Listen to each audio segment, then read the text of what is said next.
Tonight, the grillings begin on Capitol Hill with President-elect Trump's pick for defense secretary in the hot seat. The tense exchanges inside the first confirmation hearing as Democrats confront nominee Pete Hegseth, the former Fox News anchor, questioned over sexual misconduct allegations, his views on women in combat, and alleged alcohol abuse. Will Hegseth secure enough votes to take the top spot at the Pentagon? What Senator Joni Ernst just said. Also tonight, the extreme fire alert as intense winds return to the fire-ravaged Los Angeles area. We're in the air with an inside look at the coordinated firefight from the sky. The massive effort underway to figure out what ignited the massive wildfires. And we speak with LA's school superintendent about what's next for students whose homes and schools have now burnt to the ground. The House passing a bill banning transgender athletes from playing on female sports teams in schools. Where the legislation goes from here and the potential consequences for schools who don't enforce the new rules. Bordering on a deal, an Israel-Hamas ceasefire and hostage agreement entering its final stages. What's included in the potential truce after 15 months of deadly fighting? We'll speak with the parents of an Israeli-American hostage holding out hope for their son's return. And Princess Kate in remission. The Princess of Wales saying her battle with cancer is over 10 months after announcing her diagnosis. Her message to those who helped her through this incredibly hard time. Plus, Cuba will be taken off the state sponsor of terrorism list. The reason behind that decision from President Biden tonight. Top story starts right now.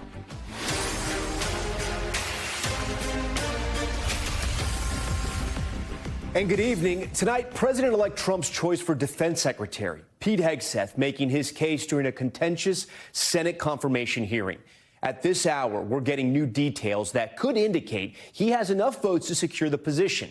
Hegseth, a former Fox News host and U.S. Army veteran, faced headwinds, mainly along party lines over allegations of sexual assault, alcohol abuse, and backlash over comments he made about women in combat. The nominee to lead the Pentagon remained defiant in his opening statement. My only special interest is the warfighter. Deterring wars, and if called upon, winning wars by ensuring our warriors never enter a fair fight. There was a coordinated smear campaign orchestrated in the media against us. But Democrats came out swinging, going into excruciating detail about why they think he's not qualified for the position. Can you so casually cheat on a second wife and cheat on the mother of a child that had been born 2 months before, and you tell us you are completely cleared? How is that a complete clear? Senator, the child's name is Gwendolyn Hope Hegseth, and she's a child of God, and she's 7 years old. The American people need a SecDef who's ready to lead on day one. You are not that person. Our adversaries watch closely during times of transition, and any sense that the Department of Defense that keeps us safe is being steered by someone who's wholly unprepared for the job puts America at risk. We have hundreds of women who are currently in the infantry, lethal members of our military serving in the infantry, but you degrade them. You say, we need moms, but not in the military, especially in combat units. I was also a headquarters company commander, which would have been a couple of hundred. Nothing remotely near the size of the Defense Department, I would acknowledge that. Actually, not remotely near even a medium-sized company in America, let alone a big company in America, especially a major corporation. And we're hiring you to be the CEO of one of the most complex, largest organizations in the world. Several Republicans, though, on the other hand, coming to Hegseth's defense. Mr. Hegseth, it seems to me that you've supervised far more people than the average United States senator supervises typically. How many senators have showed up drunk to vote at night? Have any of you guys asked them to step down and resign from their job? And don't tell me you haven't seen it, because I know you have. And then how many senators do you know have got a divorce before cheating on their wives? Thank you, Mr. Hegseth, for your service, for your willingness to endure this. And I'm sorry for what has been happening to you, particularly the very idea that you should have to sit there and answer hypothetical, potential, in somebody's imagination, crimes that may take place at some point. But it was all eyes on Republican Senator Joni Ernst, also a U.S. veteran, one of the only Republicans who previously expressed skepticism about Hegseth. Let's make it very clear for everyone here today. As Secretary of Defense, will you support women continuing to have the opportunity to serve in combat roles? Senator, first of all, thank you for your service, as we discussed extensively as well. It's my privilege. And my answer is yes, exactly the way that you caveated it. Yes, women will have access to ground combat roles. Will you appoint a senior level official dedicated to sexual assault prevention and response? Senator, as we have discussed, yes, I will. Ernst did little to challenge Hegseth, and just moments ago, we learned she said she will support him, likely putting him on the path for confirmation. If he does get the job, he'll be in charge of an $841 billion budget, more than 3 million service members and civilians, all of which includes military personnel stationed in more than 160 countries. And take a look at this new Associated Press poll, finding that roughly 2 in every 10 Americans approve of Hegseth as the nominee. Keep in mind, a third of people surveyed saying they don't know enough to make a decision. This is just the first of a number of rapid-fire confirmation hearings. President-elect Trump is hoping to secure his cabinet as soon as possible. Garrett Haake starts our coverage. What are your sources telling you? Did he do enough here? Did the scale tip in his favor? Yeah, look, my sources within the Trump transition are extremely pleased with Hegseth's performance. They felt all along that if he could get to this hearing, he would do well. His television background, what a lot of people have described as his natural charm, would come through. He just had to weather all of these negative stories and essentially deflect them and tread water through the month of December. He has done so now, and I think the belief remains that unless there is another shoe to drop, he will probably get confirmed, but with just Republican votes. I didn't see him winning over any of his critics on the Democratic side. And it's a busy week there on Capitol Hill. Remind our viewers which other cabinet nominees are on the schedule this week. Yeah, Tom, we're supposed to have 13 hearings, although it's been a bit of a moving target with some of these hearings being pushed back to later in the week. Tomorrow will be a big day. Pam Bondi, the nominee to be Attorney General, is the key one to watch. Later in the week, we'll see Doug Burgum, who's going to run Trump energy policy, and Kristi Noem, another rescheduled hearing. She's supposed to lead the Department of Homeland Security, a pivotal role in the way Donald Trump imagines reshaping Washington and the immigration system in particular. All right, for more on Hegseth's confirmation prospects and a look ahead to this week's upcoming hearings, I want to bring in our political pros tonight. Retired Army Lieutenant Colonel Daniel Davis of Defense Priorities, who also hosts Daniel Davis Deep Dive on YouTube. Carlos Curbelo, former Florida congressman and an NBC News political analyst. And Julia Roginski, a Democratic strategist and author of the Salty Politics newsletter on Substack. She worked with Pete Hegseth at Fox News and co-wrote a letter with former Fox anchor Gretchen Carlson to the Armed Services Committee, sharing their perspectives as survivors of sexual misconduct at Fox News. I want to thank you all for joining us. Julie, let me start with you. Many people were taken back by the Hegseth nomination. I know you're obviously one of them. It looks like he is going to be on the path to getting approved now that Joni Ernst said she's going to vote for him. What are your thoughts about what happened today? Well, I'm deeply disappointed in Joni Ernst because Joni Ernst, as it turns out, according to The New Yorker, refused to meet with the alleged sexual assault survivor who wanted to speak to her about what happened to her at Pete Hegseth's hands, allegedly in Monterey, California in 2017. And as a sexual assault survivor herself, Joni Ernst should have taken that meeting. And the fact that she did not take that meeting says to me that the fix was in, that she had no interest in the truth. She had no interest in doing anything but burying her head in the sand because she's so desperately afraid of a Republican primary by the Attorney General of Iowa, that she threw sexual assault survivors overboard and really the military, to which she's dedicated her life. I think it's just sad and just goes to show how far many people in the Republican Party have sunk since Donald Trump came down that golden escalator. Danny, I want to read you something from the conservative Wall Street Journal's editorial page. They wrote this week about Hegseth's nomination earlier this week. They write, there are larger and more urgent issues at the Pentagon, and the 44-year-old Mr. Hegseth lacks the experience typically required. He has never run an organization of any size, never mind a bureaucracy with as many snares as the Pentagon. Do you believe Hegseth is qualified for this role, Danny? And if he gets the nomination, will America's warriors listen to him?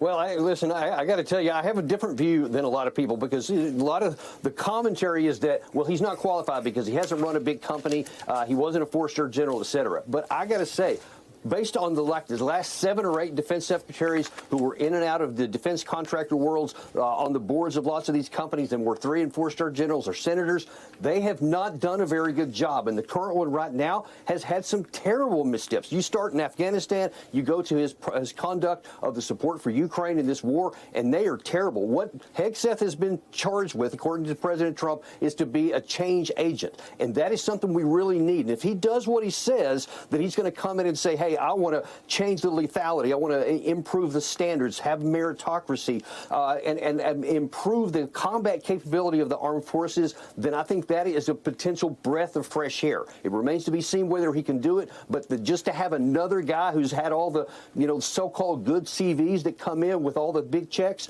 I don't think we need another one of those. But wouldn't you want somebody who has more military experience as far as leading large numbers of troops?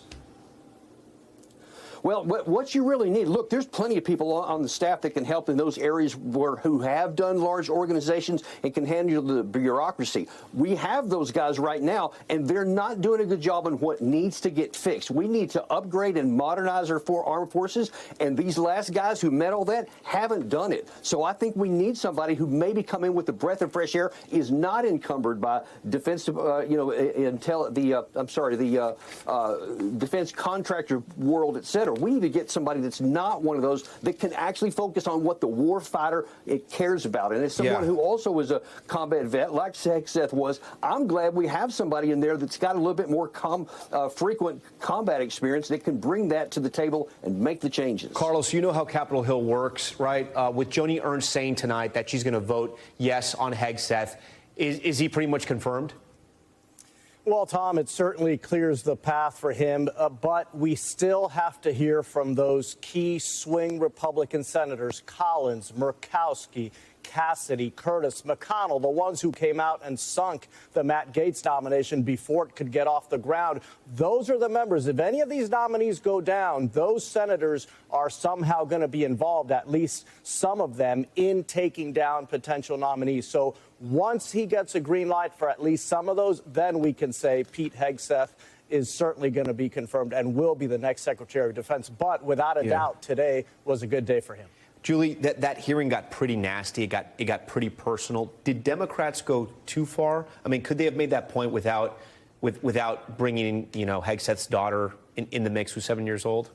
I don't think they brought Hegseth's daughter, and I think they asked about his fitness to run an organization. Well, they did. They asked about the daughter that he had an affair with. They asked about him cheating on his wife. And then he had a daughter through that, yeah. Had a daughter through that. I don't think anybody's attacking her daughter or their daughter. Look, this is somebody who thinks women don't belong in the military, regardless of what he said today and the caveats he put in today. This is somebody who doesn't believe that gay men and women belong in the military. These are people who have fought and bled and died for this country. And yet he has some sort of belief that because of their gender, because of their sexual orientation, they don't belong in the military. That's incredibly dispiriting to the men and women who are fighting in the military right now. He refused to answer whether being a sexual assailant is disqualifying. And the reason for that, I think, is not just because of his own history, because obviously nobody knows what happened there, but because his boss, Donald Trump, the commander-in-chief, is an adjudicated sexual assailant. And he can't say that that's disqualifying. He wouldn't say whether he would basically throw out posse comitatus and agree to open fire on Americans in their own streets, the way that Donald Trump wanted Secretary Esper to do in the last administration.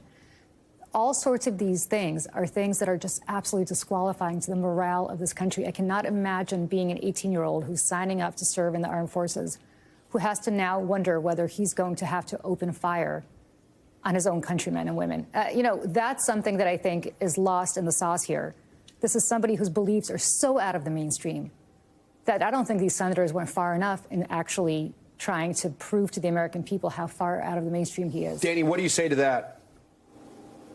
Yeah, well, I have a different view on that because what he said anyway, and again, everything has to depend on what he does if he isn't confirmed. But what he has said was he wants to bring meritocracy and a single standard that says we're going to raise the capability of the armed forces. And I am a strong believer, having been trained and then also conducted combat operations, that you need to have a high standard so that the force is able to execute its mission to the high standard. If I know that my leaders are going to hold me to a high standard, that's going to attract back to me. It's not going to push me down, because I want everybody, man, woman, or anything else, to be able to meet that standard. If they can't, then they don't need to be in that position. Carlos, let's look up to the upcoming nomination hearings this week. If you're President-elect Trump, who is the nominee you're most worried about? Probably someone like Tulsi Gabbard, because it's such a sensitive area, right? National intelligence. She has made so many controversial comments in the past. I know there are still Republican senators who have reservations about her. Kash Patel's another one, because he is going to be in charge of an agency that's so powerful, that has these broad investigatory powers. There are some Republicans who have reservations about him. So I think those two are probably still going to have a tough time, still have to win over some of those swing Republicans I mentioned to you earlier. But I will say one thing, Tom, when the Democratic opposition appears to be too personal, when it appears that it's a character assassination campaign without concrete evidence, that strategy tends to backfire, and it actually unites Republicans behind some of these candidates. So I think Democrats have to ask tough questions, but unless they have concrete evidence against a nominee, attacking someone's character in such an aggressive way oftentimes backfires. Hold on, Julie's going to have the last word here tonight. I got to say, what kind of concrete evidence are you looking for when you won't meet with a sexual assailant so she can give you concrete evidence? What kind of concrete evidence could they be looking for when they have an FBI file that is completely and woefully not complete, because the FBI wouldn't meet with the assailant, the FBI wouldn't meet with the fresh complaint witnesses there? You're not looking for concrete evidence. In fact, you're looking for everything that you can possibly do as a Republican, not you personally, I'm talking about the Republican Senate, to bury their heads in the sand so that they don't receive concrete evidence that would prevent them from voting for Pete Hegseth or Tulsi Gabbard or anybody else that they want passed, because that's what Donald Trump demands. That's the difficulty here. Julie, Danny, Carlos, we thank you for this spirited conversation. We're going to continue it all week. Also breaking tonight on Capitol Hill, the House passing a bill that would ban transgender girls and women from competing in women's sports. The legislation would impact transgender athletes in federally funded schools, grades elementary through college, and would result in a school losing funding if violated. Transgender students in sports became a top issue on the 2024 campaign trail and now a top priority of House Republicans in the new Congress. I want to bring in NBC's Julie Circuit on Capitol Hill. So, Julie, now that this has passed in the House, what happens next? Yeah, Tom, and only 2 Democrats voted for it in the House. That's not good news for its chances in the Senate, because in the Republican-controlled Senate, you still need 60 votes, and that means Democrats are going to have to vote for this bill, at least some of them are, to get it across the finish line. But we do know this is an immense priority for Republicans in Congress. In fact, setting up votes on this bill at some point later this month, perhaps, or early February, was something that Majority Leader John Thune did within the first few days of gaining that Republican majority officially a couple of weeks ago. And you point out that this was a center point of the 2024 campaign. I think that's so crucial here. This is a major campaign promise that President Trump was making on the trail, that his allies were making. This is front and center, that they put in campaign ads up and down the ticket from the White House to local races in state and local governments. And it's an issue that resonated, particularly among young men and men in general. And that is why Republicans are trying to fulfill this campaign promise on behalf of Trump. Julie Circuit for us tonight from Capitol Hill. Julie, we thank you for that. Moving now to the devastating fires out in Southern California, where we just came back from. Tonight, fears of a growing crisis, officials issuing the most severe fire warning as life-threatening winds are once again expected to slam L.A. and the surrounding counties. Liz Croyce tonight reporting on those breaking details. Tonight, fire-ravaged Los Angeles yet again on edge as Southern California braces for another extreme wind event. City officials urging residents to be prepared to evacuate as the National Weather Service issues the same rare highest-level threat advisory that fueled the devastating Palisade and Eaton fires. We are taking an aggressive lean-forward posture, and the LAFD has staffed all available resources, strategically placing fire patrols and engines in the unimpacted high fire risk areas in the city. Tonight, officials say 37 people remain unaccounted for and 24 people confirmed dead. And now growing scrutiny about how the fires started. This video, taken by Altadena resident Pedro Rojas, shows a large blaze directly beneath electrical towers in the early minutes of the Eaton fire.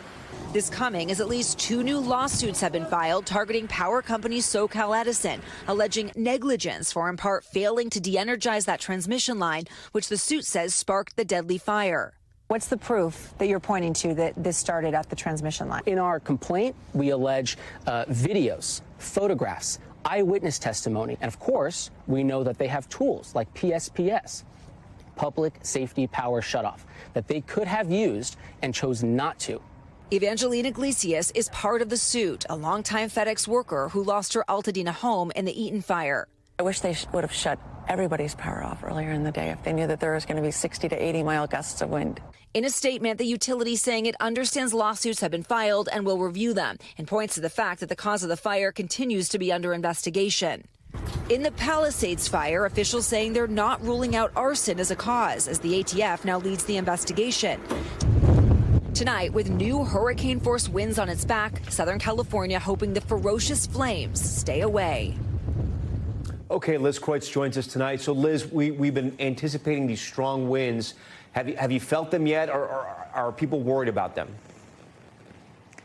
Yeah, certainly, as you know, Tom, from being here, everybody's really on edge around L.A. right now. But the good news is we haven't really felt those winds that strongly today. And the National Weather Service has just come out and said that they were weaker than expected. But they also said we're not out of the woods yet. And they're really shifting. We might see them tonight into tomorrow now. And we're also seeing some of the worst impacted areas are likely to not necessarily be where we are in Altadena, but more north and to the west of L.A.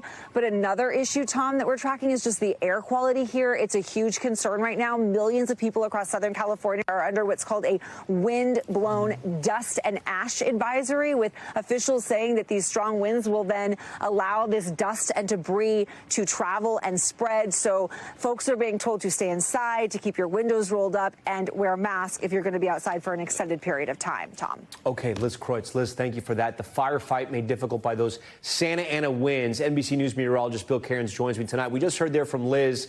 It's not as bad as it was first forecast, but I know they're not out of the clear just yet. Talk to us about what you're watching. Yeah, we're halfway through this wind event. We knew it would be last night, and we know it's going to be tonight. Right now, we're in the lull, and the winds aren't that high, but we still have what we call that PDS, that potentially dangerous situation where if we get new fires, especially in L.A. County, outside of the city, in the mountains, we could get explosive fire growth. That's the fear. That's why all the firefighters are pre-positioned. They're on standby. All the water droppers are sitting there on the runways just in case they get that call. They'll zoom on out. So the winds right now, not bad at all. I mean, by the Eaton fire, we're only at 12 miles per hour. It's picked up a little bit by the Palisades fire, but there's like almost no hot spots anymore. There's no active flames that I've seen during the day today at all. So that's fantastic. That's why we're not worried about these flaring up. We're worried about if any new fire ignitions begin. Here's the forecast 7 p.m. tonight. As we go towards tomorrow morning at sunrise, that's when we get these wind gusting to 50 to 60, 65 miles per hour. That'll be the peak, and then it will die off during the day tomorrow. So by the time we get to about noon tomorrow Pacific time,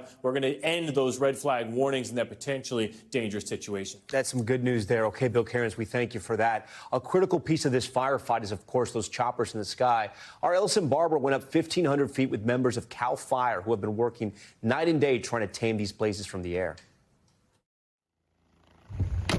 Tonight, CAL FIRE taking us up in one of their helicopters,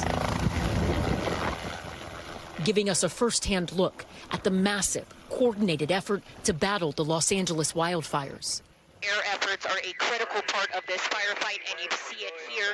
Teams are attacking these fires and hotspots like this one from the air every chance they get.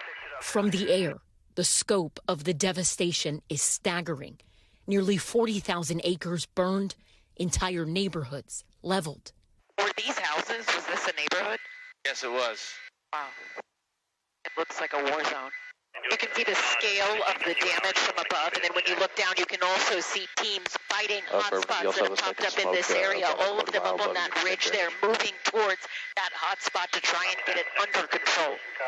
Choppers like this are key assets in the arsenal of equipment deployed to fight the Palisades and Eaton fires.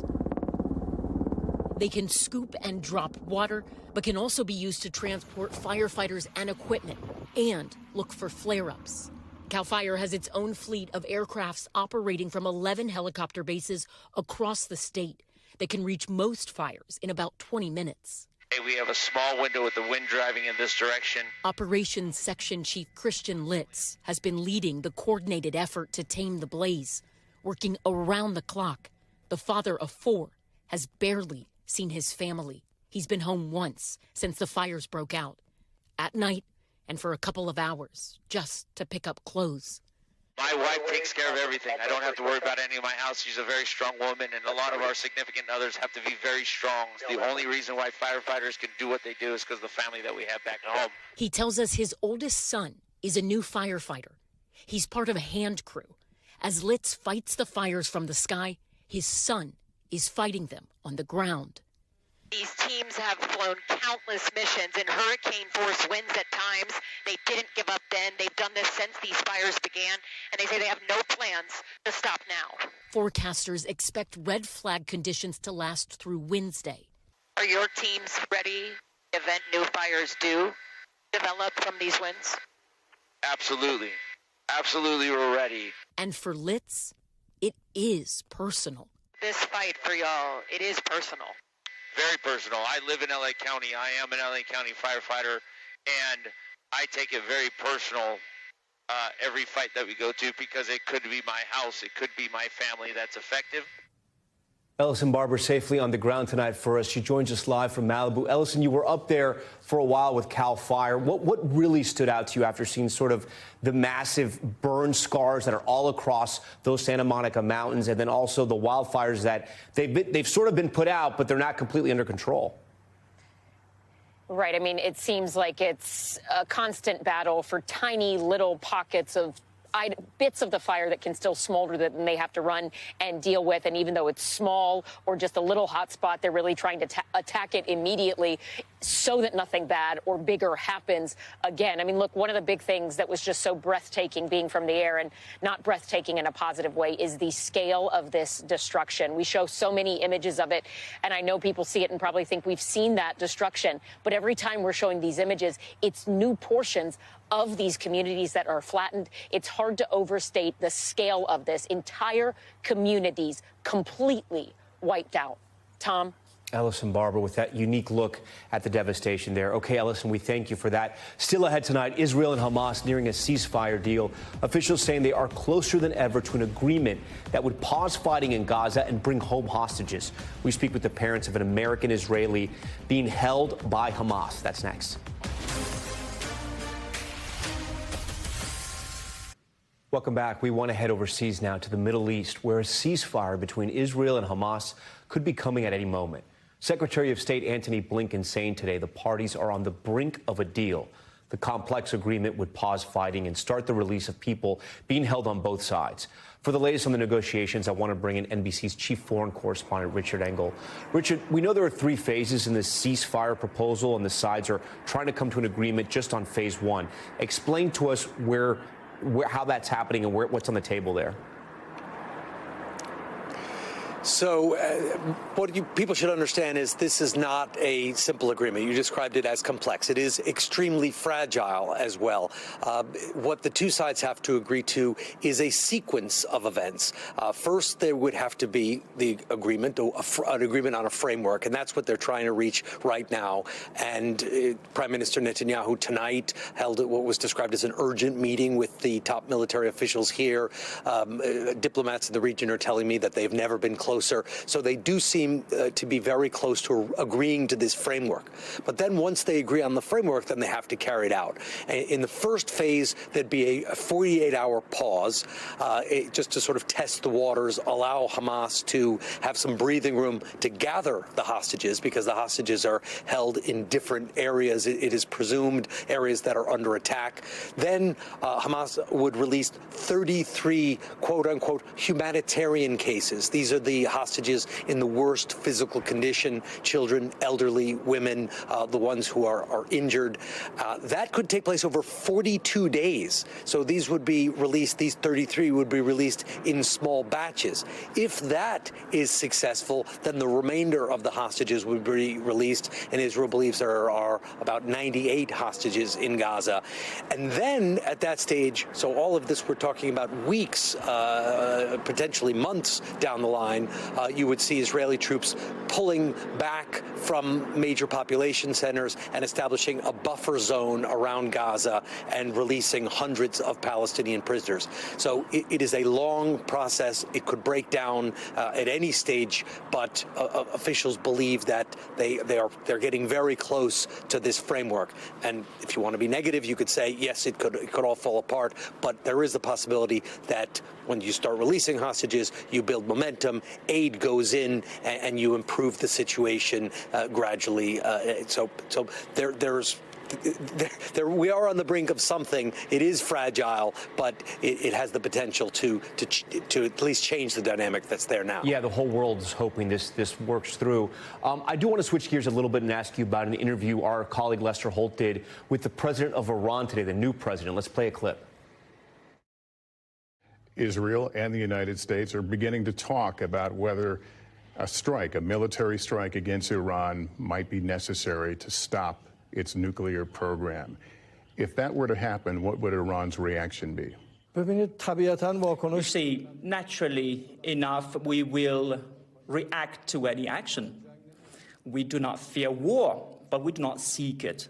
Well, they have said that they want to wage war. What we have is knowledge and competence. Our knowledge and competence are indestructible.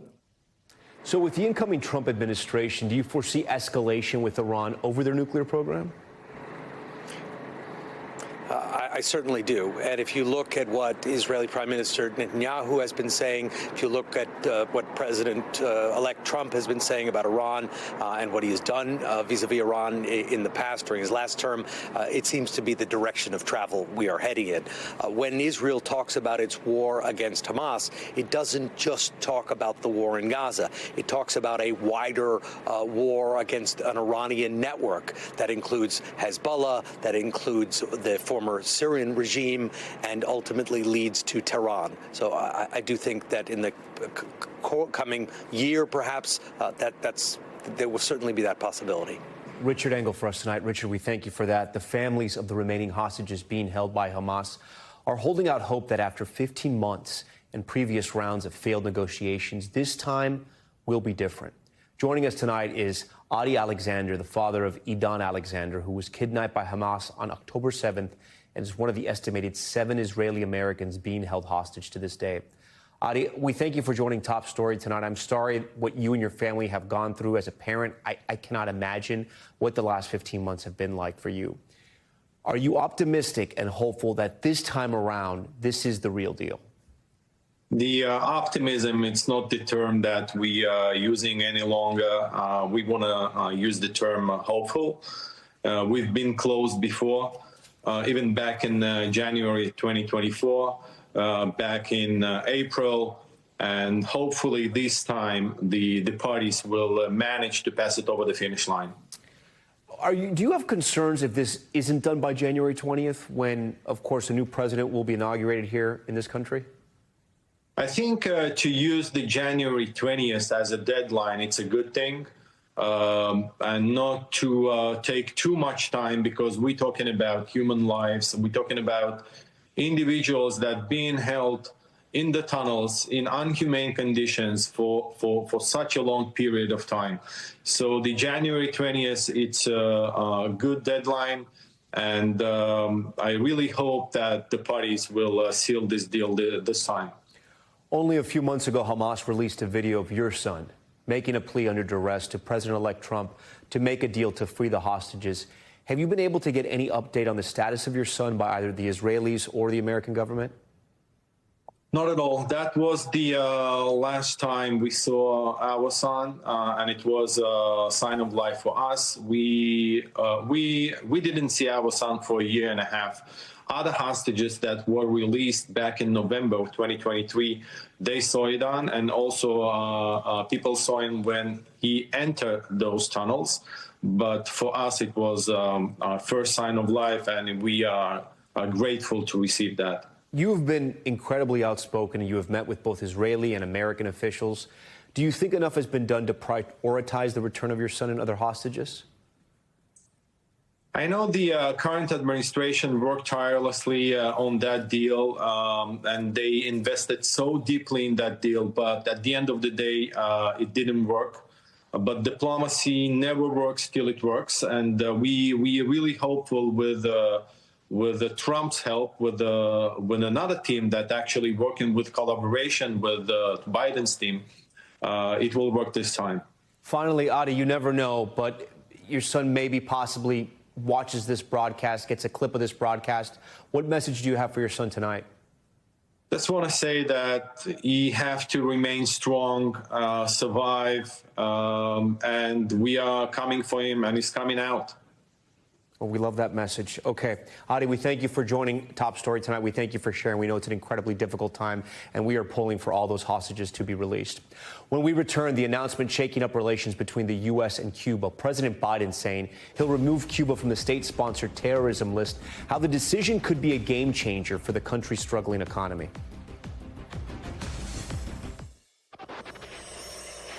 Now to Top Story's Global Watch. We begin in South Africa, where more than 100 miners are feared to have died from starvation and dehydration amid a standoff with police.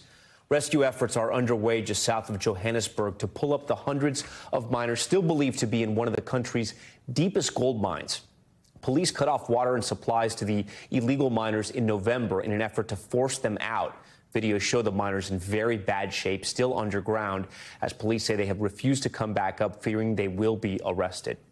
A Hindu pilgrimage that is expected to be the world's largest gathering of people has begun in India. Listen to this. An estimated 400 million people, more than the entire population of the U.S., will visit northern India over the next 6 weeks to celebrate the Maha Kumbh festival, where they will take sacred dips at the convergence of two rivers. The Hindu faithful believe the holy baths purify their sins.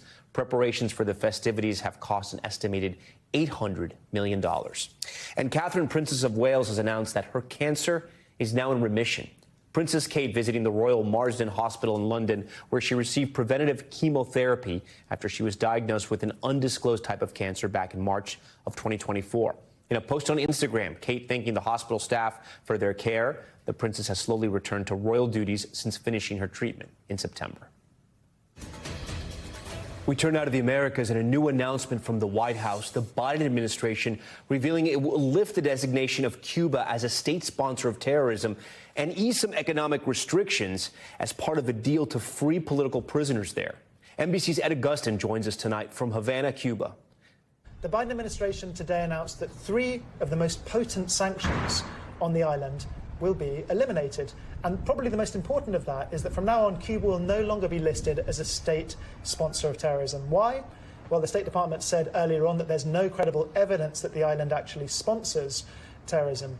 I can tell you that reporting from here, the economic effects of that categorization have been nothing short of catastrophic. Of course, mismanagement, a failed economic model also contribute to Cuba's economic problems. But of the US sanctions, that's been one of the most potent ones, because by tarring Cuba with the label of terrorism, so many international banks no longer want to deal with the island, and that leads to economic decline and a humanitarian crisis, or at least contributes to it, which so many Cubans are currently facing. It looks like there was a quid pro quo. The Cuban Ministry of Foreign Relations recently announced, just a few hours ago, that 553 prisoners will be gradually released.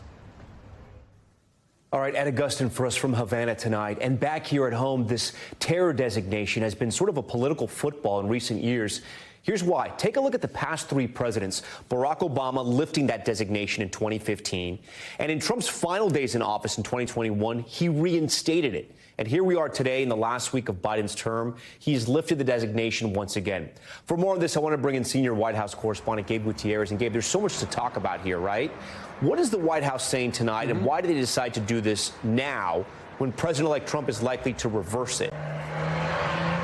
Hi there, Tom. Well, the White House is saying that it currently believes that it's found no credible evidence that the Cuban government continues to sponsor international terrorism, but it's not immediately clear why the White House chose to do this just a few days Biden leaves office, but still it says that it aims to bolster an ongoing dialogue with the Catholic Church, between the Catholic Church and the Cuban government, to potentially release dozens of political prisoners, which it believes will be released before President Biden leaves office next week, Tom. You know, Gabe, you covered the final years of the Biden administration, and it's sort of interesting, right, because we both have covered Cuba and the way the White House and obviously the United States interacts with that country to its south. You know, the Obama administration, which Joe Biden was a part of, he was vice president, Cuba played a very big role, right? He was very involved in changing Cuba policy, and then it was on the back burner for the Biden administration up until now. Do we know why? Yeah, that's right, Tom. And you said it. You know, you remember back in 2014, 2015, that thawing of diplomatic relations between Cuba and the United States. It was seen as a huge milestone, but something that President Trump largely reversed during his administration. Now, President Biden, it's been interesting. His press secretary, Jen Psaki, early on in the administration, basically said that Cuba was not top of mind for the administration. However, during those protests back in 2021, the Biden administration did issue some limited, targeted sanctions, the Treasury Department did, against certain individuals in Cuba.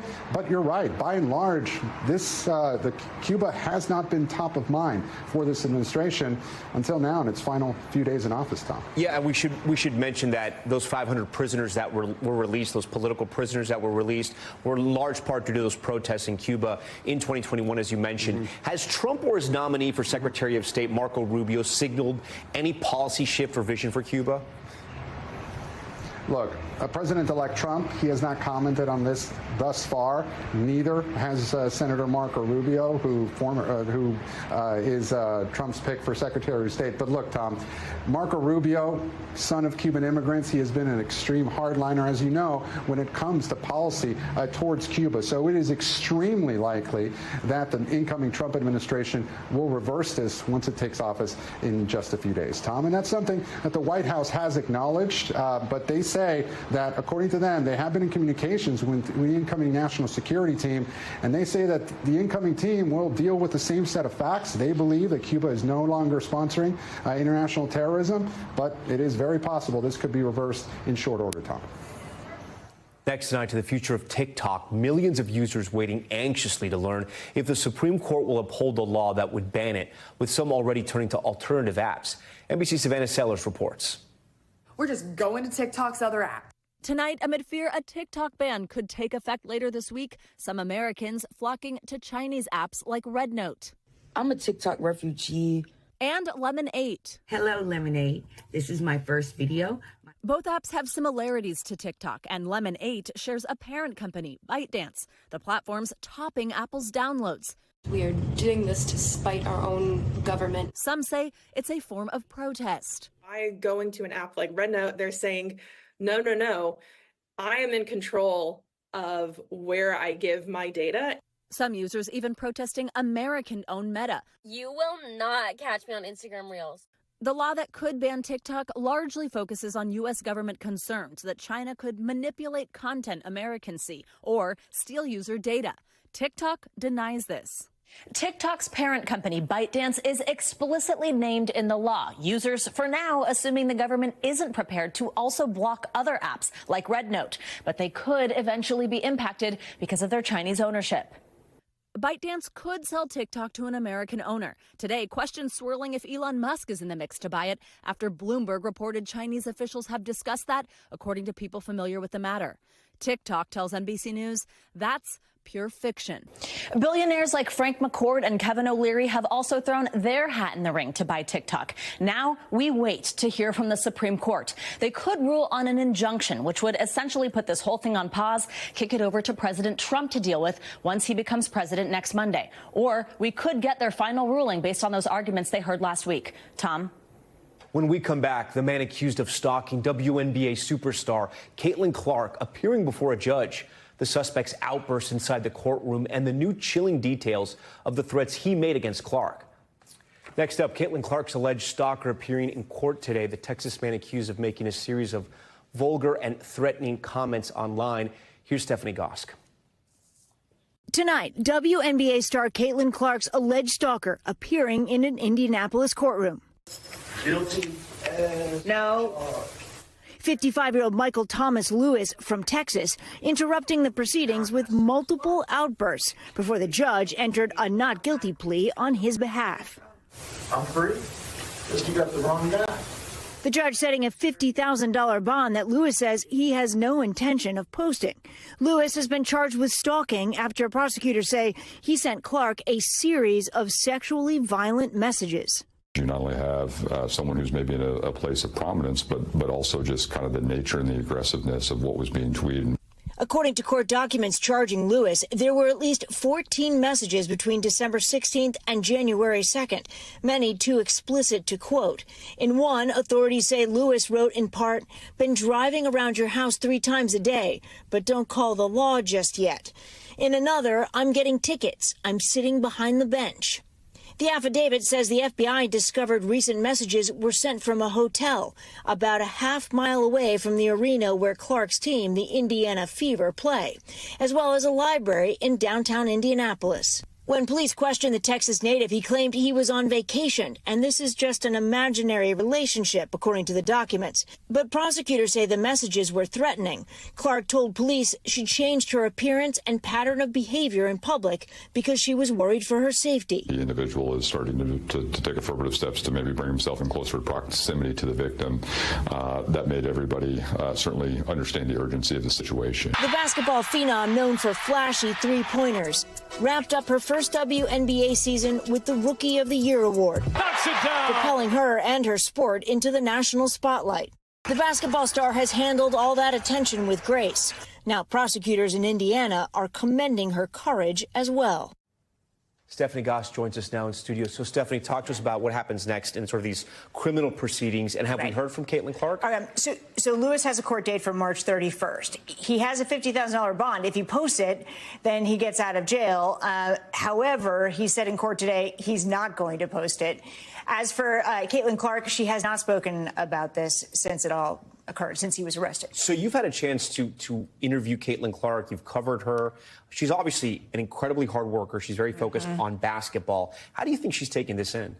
You know, she's really interesting. She's had to deal with a ton of publicity very, very quickly in the public eye. She's handled all of that with such poise, such grace, and then to have this. And the prosecutor in the case said she deserves to be commended for her courage to come forward with these allegations, and because there are probably other people who are experiencing similar threats, and it may give them the courage to do the same. So he commended her, and it's impressive that she did it. And now they're making progress in this case. Stephanie Goss for us. Stephanie, we thank you for that. Coming up, the power of the pen. We'll meet an artist who is offering free sketches of the homes for people who lost them in the L.A. area wildfires, and thousands are taking her up on it. Stay with us.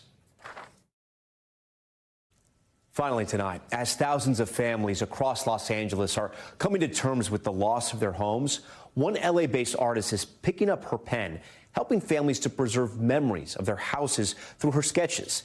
NBC's Valerie Castro has this story. Stroke by stroke, LA-based artist Asher Bingham is preserving memories. It's like, what can I bring out of this to make this more magical? From this bay window with a view to a bell hanging in a nearby tree, and this porch, perfect for sipping coffee. What I'm fascinated with is taking something from a picture and building a story to it. The tragic story that all of these homes share.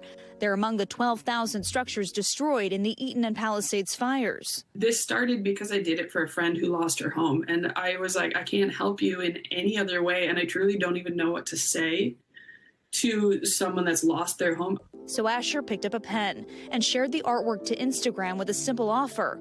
To anyone that has lost a home in the LA fires, I will draw your home for free. Then it snowballed. 3 million views on that video later, there's now a waiting list of hundreds of requests. But amid the submitted names, addresses, and reference photos, life stories emerged.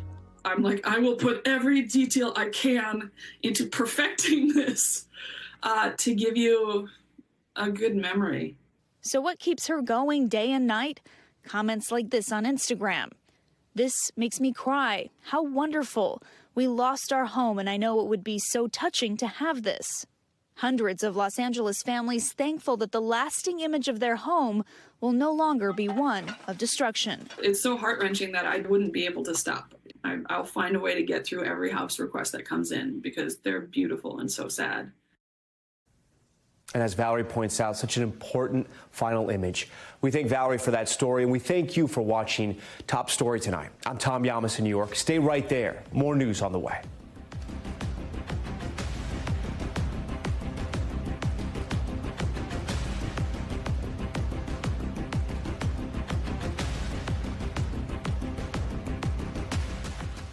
Thanks for watching. Stay updated about breaking news and top stories on the NBC News app or follow us on social media.